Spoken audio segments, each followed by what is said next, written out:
சிலைய வாங்கிட்டு அந்த லிங்கத்தை வாங்கிட்டு அப்பாக்கும் மத்தவங்களுக்கும் தெரியாம விஷ்ணுவோட அந்த சிலையில சிவலிங்கத்தை வைக்க வேண்டிய இடத்துல சரியா வச்சுட்டாங்க. இப்ப இழுத்து பாருங்க, சிலை நகரும் அப்படின்னு சொல்றாங்க. அதே சமயம் அந்த பக்கத்துல நம்ம அப்பாரு சிலையை நகர்த்துறதுக்கான அந்த யாகத்தை செஞ்சுக்கிட்டு இருந்தாரு. செஞ்சு முடிச்சுட்டாரு. இப்ப இழுங்கன்னு அவரும் சொல்றாரு. இழுத்து பார்த்தா நகர்ந்துருச்சு. அவருக்கு சந்தோஷம். தான் பண்ண யாகத்தினாலதான் எல்லாம் சிறப்பா நடக்குது அப்படின்னு அவர் நினைச்சுக்கிட்டு இருக்காப்ல. ஆனா இந்த பொண்ணுக்கு தான் தெரியும், சதிக்கு தான் தெரியும், இப்போ இந்த சிலை நகர்வதற்கான காரணம் முழுக்க முழுக்க நம்ம லிங்கம் தான் அப்படிங்கிறது. ஒரு வழியா வைக்க வேண்டிய இடத்துல விஷ்ணுவோட சிலையை வச்சாச்சு. அரசரும் வராரு. வந்து ஒரு கும்பிட போட்டு அப்படியே கண்குளிர அந்த சிலையை முழுக்க பார்க்கும் போதுதான் தெரியுது ஓரமா சிவலிங்கம் இருக்கிறத பாக்குறாரு. அதை பார்த்ததும் மனுஷனுக்கு செம்ம கோவம், டென்ஷன். கோவத்துல திரும்பி பார்த்து அந்த கூட்டத்தை பார்த்து இதை எவன்டா இங்க வச்சது அப்படின்னு சத்தம் போட்டு கேட்கிறார். இத அப்படின்னு தாங்க கேட்கிறாரு. அவர் வாயிலிருந்து சிவனோ லிங்கமோ வரமாட்டேங்குது. இந்த இடத்துல எவன்டா வச்சது அப்படின்னு கேக்குறாரு. கூட்டமே அப்படியே பதறி போயிருக்கு. ஐயோ கோவப்படுறாரு அப்படின்னு. யார் வச்சது சொல்றீங்களா இல்லையா அப்படின்னு சத்தம் போட நம்ம சரி முன்னாடி வந்து நான் தான் தந்தையே அப்படின்னு சொல்ல மனுஷன் மறந்து போறாரு. என் பொண்ணா இப்படி நீ அப்படி செய்யறவ இல்லையே. யாரோ மனசை போட்டு குழப்பி இருக்கணும், யாரோ சொல்லக்கூடாததெல்லாம் சொல்லி இருக்கணும். அப்பாவையும் பொண்ணையும் பிரிக்க முயற்சி பண்ணிருக்காங்க.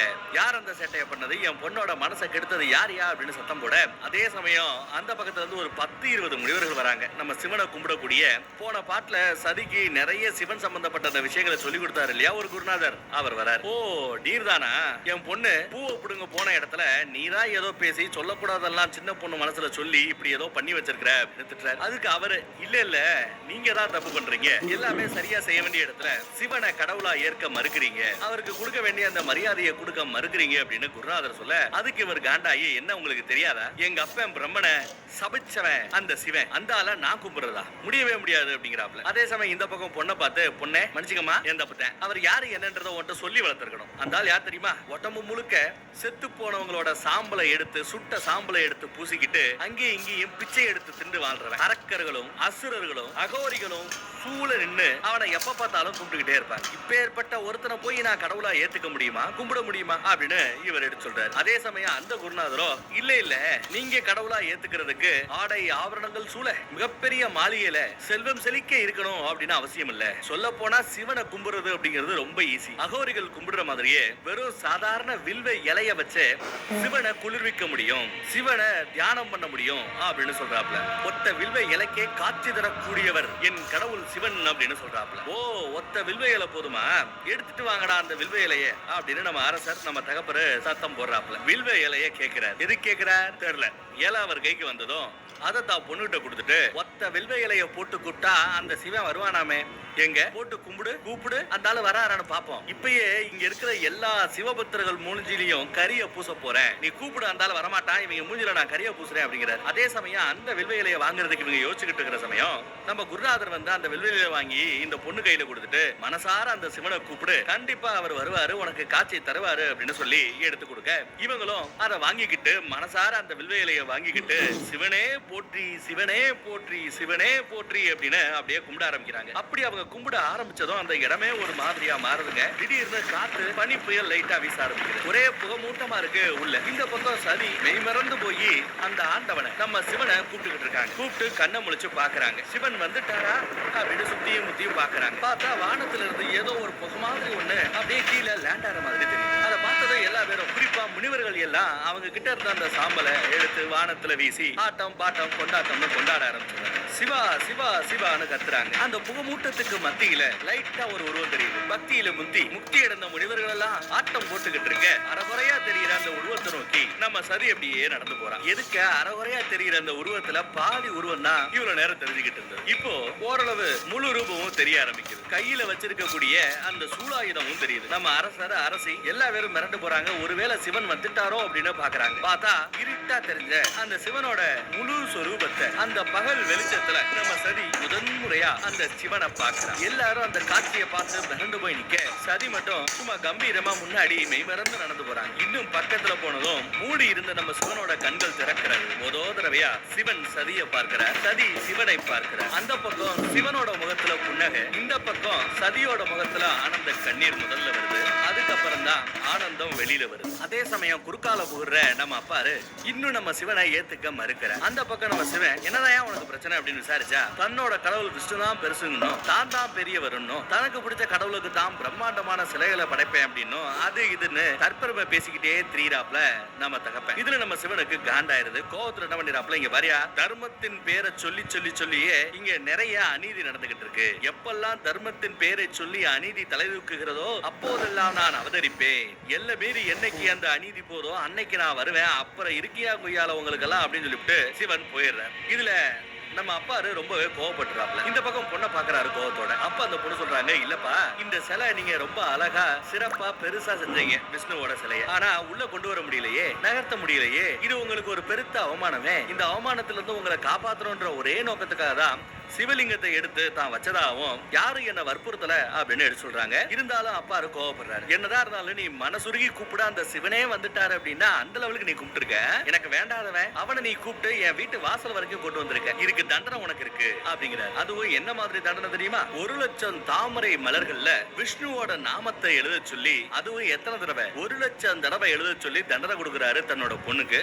அவங்களும் அதை மனசார ஏத்துக்கிறாங்க. அந்த தண்டனையை செய்யறேங்கிறாங்க. என்னதான் தண்டனையை ஏத்துக்கிட்டாலும் பொண்ணு மனசு தாங்கலங்க. தகப்பு கிட்ட எவ்வளவோ எடுத்து சொன்னாங்க. இல்ல நீங்க அவமானப்பட கூடாதுங்கிறதுக்காக தான் சிவலிங்கத்தை வச்சேனே ஒழிய சிவனின் மீது தனிப்பட்ட முறையில எனக்கு பெருசா எதுவும் கிடையாது அப்படின்னு எடுத்து சொன்னாங்க. ஆனா அப்பா பொண்ண சந்தேகப்படுறாரு. இதுல காண்டானவங்க தண்டனையை ஏத்துக்கிட்டாலும் சரி, என்ன உங்களுக்கு என்ன நீங்க நம்ப மாட்டேங்கிறீங்கல்ல, இப்போ உங்களுக்கு நான் வாக்கு கொடுக்குறேன். உங்க மனசு நோகுறபடி ஒரு காலமும் நான் நடக்க மாட்டேன். இப்ப நடந்த அந்த தப்புக்கு தண்டனை ஏதாவது இருந்தா கூட கொடுங்க. அந்த தண்டனையை நான் செவ்வனே செஞ்சு முடிப்பேன் அப்படின்னு சொல்றாங்க. வாக்கு கொடுத்துட்டு விறுவிறுன்னு அந்த அரண்மனையை விட்டு வெளியில கிளம்புறாங்க. பெத்த மனசு புருஷனுக்கும் என்ன சொல்லணும் தெரியாம, பொண்ணுக்கும் ஆறுதல் சொல்ல முடியாம அப்படி ஏனிக்குது. இப்ப மகாராஜாக்கு பயங்கர கோவம். யாரு? நம்ம தட்சனுக்கு பயங்கர கோவம். சிவன் வந்து இவரை பழிச்சு பேசிட்டு போயிட்டாப்ல. இதுல காண்டுல இருக்காரு. தனக்கு நேர்ந்த இந்த அவமானத்துக்கு காரணம் 2 பேர் அப்படின்னு நினைக்கிறாரு. ஒண்ணு சிவலிங்கத்தை விஷ்ணுவோட சிலைக்கு கீழே வச்ச நம்ம சதி, இன்னொன்னு அந்த லிங்கத்தை கொடுத்து வைக்க சொன்ன அந்த சிற்பி. அதனால இவர் என்ன பண்றாரு, 2 பேருக்குமே தண்டனை கொடுக்குறாரு. தான் பொண்ணுன்னு கூட பார்க்காம தான் பொண்ணுக்கு என்ன மாதிரி தண்டனை கொடுத்தாரு அது ஏற்கனவே நம்ம பார்த்தோம் நினைக்கிறேன் இல்லையா?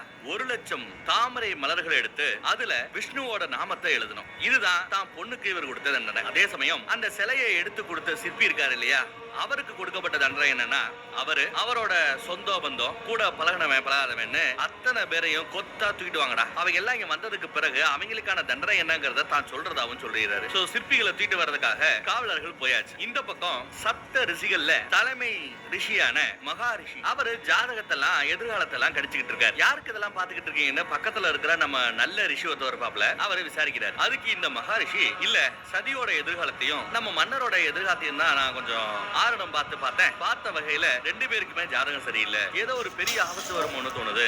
விதியை மாத்தணும். நாமெல்லாம் சாதாரண மனிதர்கள் இல்ல, நமக்கு யாகங்கள் செஞ்ச சக்தி இருக்கு. அந்த சக்தியை பயன்படுத்தி நம்ம ராஜாவோட விதியை மாத்தி எழுதணும் அப்படிங்கிற மாதிரி எல்லாம் மகரிஷி பேச, அதுக்கு நம்ம நல்ல ரிஷி விதியை மாத்தணும் அப்படின்னு நினைக்கிறது தப்பு இல்லையா, அதுவும் சக்தி படைத்த நாம இந்த மாதிரி யோசிக்க கூடாது வைக்க கூடாதுன்னு பேசிட்டு இருக்க 2 பேருக்கு நடுவுல ஒரு விவாதமே நடக்குது. அந்த பக்கம் சதியோட 2 அக்காமார்களும் வந்து, சதிக்கிட்ட நீ ஏமா அதுக்கு ஒத்துக்கிட்ட? 1,00,000 தாமரை மலர்களை எடுத்துட்டு வருதுங்கிறது எவ்வளவு கஷ்டமான விஷயம் தெரியுமா? அரண்மனையை சுத்தி இருக்கக்கூடிய தாமரை மலர்களை மொத்தமா அள்ளிட்டு வந்தா கூட ஒரு 20,000 தாமரை மலர்கள் கூட சேராது. அப்பேற்பட்ட நிலைமையில நீ 1,00,000 தாமரை மலருக்கு எங்க போவ? இதுக்கு நீ ஒத்துக்கிட்டு இருக்க கூடாது. ஏன் ஒத்துக்கிட்ட அப்படின்னு கேட்டா, நான் என்ன பண்றது, தப்பு பண்ணிட்டேன், அப்பாக்கு வாக்கும் கொடுத்துட்டேன், அவர் கொடுத்த தண்டனை நான் ஏத்துக்கிட்டேன், நான் செஞ்சுதான் ஆகணும் அப்படின்னு நம்ம சதியும் ஒத்த கல்ல நிக்கிறாங்க. சும்மா அக்கா மார்க 2 பேரும் அப்படியே விசாரிச்சதோட மட்டும் இல்லாம தாமரை மலர்களை கொண்டு வரதுக்காக வேலையாட்களை ஏவி விட்டு அங்க இங்க கொஞ்சம் வேலை செஞ்சு நிறைய தாமரை மலர்களை கொண்டு வந்துகிட்டே இருக்காங்க. ஆனா நம்ம சரி, நீங்க இந்த மாதிரி உதவி எல்லாம் செய்ய வேண்டாம், ஏன்னா தப்பு பண்ணது நானு, தண்டனையை அனுபவிக்க வேண்டியதும் நானு, இந்த உதவிகள் எல்லாம் வேண்டாம் அப்படின்னு மறுத்துறாங்க. அப்படி சொல்லிட்டு அவங்களோட தாமரை மலர்களை வேண்டாம் சொல்லிட்டு கால் செருப்பை கூட கழட்டி வச்சுட்டு காட்டுக்கு நடுவுல தாமரை மலர்களை தேடி புறப்பட்டு போறாங்க. கூட துணைக்கு 2 வேலைக்காரிங்க தான் போறாங்க. உள்ள பயங்கர வெயில், சாப்பாடு ஈப்பாடு தண்ணி எதுவுமே எடுத்துட்டு போல. தான் இவ்வளவு கஷ்டப்படுறமே, பரவாயில்ல, தப்பு பண்ணோம், தண்டனை அனுபவிக்கிறோம். தான் கூட வர்ற இந்த வேலையாட்கள் அவங்க எதுக்காக இவ்வளவு கஷ்டப்படணும் சொல்லிட்டு, இது என்னோட கட்டளை, நீங்க 2 பேரும் அரண்மனையை நோக்கி இப்பயே புறப்பட்டு போங்க, போனது நல்லா சாப்பிடுங்க, தண்ணி குடிங்க அப்படின்னு சொல்லிட்டு அவங்க 2 பேரையும் அனுப்பிச்சு வச்சாங்க. அவங்களும் முடியாதுன்னு சொன்னாலும் விடலையே, கண்டிப்பா போய் ஆகணும், இது அரச கட்டளை, இல்லைன்னா தண்டிப்பேன்னு சொல்ல அவங்களும் வேற வழி இல்லாம அங்க இருந்து போயிடுறாங்க. அதே சமயம் இங்க அரண்மனையில பார்த்தோம்னா சிற்பிக்கு சொந்தக்காரங்க எல்லா பேரையும் வரிசையா உட்கார வச்சு அவங்களுக்கான தண்டனை என்ன அப்படிங்கறத அனுபவிக்கிறார். என்ன தண்டனை தெரியுமா? எல்லா பேரையும் நாடு கடத்த போறாரா, போங்கடா இந்த நாட்டை விட்டு அப்படின்னு விரட்டுறாங்க. கரெக்டா இவங்க நகர்ந்து போற சமயம் எதுக்கு பார்த்தா நம்ம குருநாதர் வரார். வந்து மன்னர்கிட்ட, இந்த மாதிரி நீங்க பண்றது தப்பு, தப்புக்கு மேல தப்பு, தர்மத்தின் பேரை சொல்லி நீங்க பண்ணிக்கிட்டு இருக்கீங்க, நீங்க நல்லவருன்னு ப்ரூவ் பண்றதுக்காக தேவையே இல்லாம உங்க பொண்ணையும் தண்டிக்கிறீங்க, இந்த சிற்பிகளையும் தண்டிக்கிறீங்க அப்படி இப்படின்னு எடுத்து சொல்றாரு மகரிஷி. மகரிஷி கிடையாது, நம்ம குருநாதர். சிவனை கும்பிடக்கூடிய நம்ம குருநாதர் வந்து பேசுறாரு. அதே சமயம் அந்த பக்கம் பார்த்தா அந்த வேலையாட்கள் 2 பேரு காட்டுக்கு நடுவுல இருந்து தன்னந்தனியா வராங்க. அம்மாமாரும் அக்காமார்களும் எங்கடா நம்ம சதியை காணமேன்னு வெயிட் பண்றாங்க. வந்தவங்க கிட்ட விசாரிச்சா இந்த மாதிரி எங்களை போக சொல்லிட்டாங்க, அவங்க தனியா இருக்காங்க அப்படின்னு இந்த வேலையாட்கள் சொல்ல, எப்படி நீங்க விட்டுட்டு வரலான்னு கேட்டா அரச கட்டளை அப்படிங்கிறாங்க. சரி, இப்போ அங்க போனோம்னா உடனே போய் அவளை பாத்துடலாமா, கூட்டு வந்துடலாமா, எங்க இருக்கா அப்படின்னு கேட்டா, இப்ப நீங்க புறப்பட்டா கூட நடுராத்திரி 12-1 மணி ஆயிடும் நம்ம சதி இருக்கக்கூடிய அந்த இடத்தை போய் ரீச் ஆறதுக்கு அப்படின்னு அந்த வேலையாட்கள் சொல்றாங்க. இவங்க என்ன பண்ணணும்னு புரியாம, ஐயோ நட்டநடு ராத்திரி நேரத்துல தான் பொண்ணு எவ்வளவு கஷ்டப்படுவாளோ, உடனே இந்த மேட்டரை ராஜா கிட்ட அப்பா கிட்ட சொல்லணும் அப்படின்னு சொல்லிட்டு விறுவிறுன்னு கிளம்பி வராங்க. இங்க வந்து பார்த்தா விவாதம் நடந்துகிட்டு இருக்கு. நம்ம குருநாதருக்கும் தட்ச மகாராஜாவும். இவரு திரும்ப திரும்ப சொல்றது என்ன தெரியுமா, நான் ரொம்பவே நேர்மையானவன், என் நீதிக்கு முன்னாடி என் பொண்ணு ஒண்ணுதான், இந்த சிற்பிகளும் ஒண்ணுதான் அப்படின்னு தன்னோட கௌரவத்தை நிலைநாட்டுறதுக்காக இம்புட்டு சேட்டையும் பண்ணிக்கிட்டு இருக்காப்ல. இவருக்கு ஏன் சிவ மேல அம்புட்டு கோவம்? இதுக்கு பின்னாடி ஒரு பேக் ஸ்டோரி இருக்கும். அதை இன்னும் கொஞ்சம் டீடைல்டா ஏதாவது டீடைல் வரும்போது நம்ம சொல்றேன். இப்படி இவங்க விவாதம் பண்ணிக்கிட்டு இருக்கிற சமயம் கரெக்டா நம்ம சதி வராங்க. கல்லாடி தட்டு தடுமாறி அரமனை பக்கம் வந்து அப்படியே மயங்கி பொத்துன்னு விழுகிறாங்க. கீழே விழுந்தவங்களை தூக்குறதுக்காக அம்மாமாரும் அக்காமார்களும் ஓடி வர, யாரும் அவளை தொடக்கூடாது, அவளே எந்திரிக்கணும்னு சொல்லிட்டு மகாராஜா சொல்றாரு. இவங்களும் எந்திரிக்கிறாங்க. கீழே விழுந்த தாமரை மலர்களை எடுத்து வைக்கிறாங்க. அதே சமயம் நம்ம குருநாதர் வந்து சதியை பார்த்து, பயப்படாத, இந்த தண்டனை எல்லாம் உனக்கு கால் தூசுக்கு சமம், இது எல்லாத்தையும் உன்னால செய்ய முடியும், அதை நான் முழுசார மனசார நம்புறதா அந்த குருநாதர் எடுத்து சொல்றாரு. அதே சமயம் பக்கத்துல இருக்கிற மந்திரிய நம்ம மகாராஜா பார்த்து கையசைக்க, கண்ணசைக்க, அந்த கண் அசைவிலேயே அவர் என்ன எதிர்பார்க்கிறாருன்னு புரிஞ்சுக்கிட்டு,